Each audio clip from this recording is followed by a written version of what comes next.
شرک فی الذات، اللہ کی ذات میں کسی کو شریک کر دینا،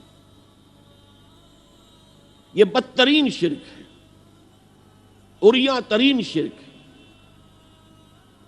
اور اس شرک پر اللہ کا غضب بہت بھڑکتا ہے۔ حضرت ابراہیم کے نسل کے لوگ جو عرب میں آباد تھے، حضرت اسماعیل کی نسل کے لوگ، وہ فرشتوں کو خدا کی بیٹیاں قرار دیتے تھے،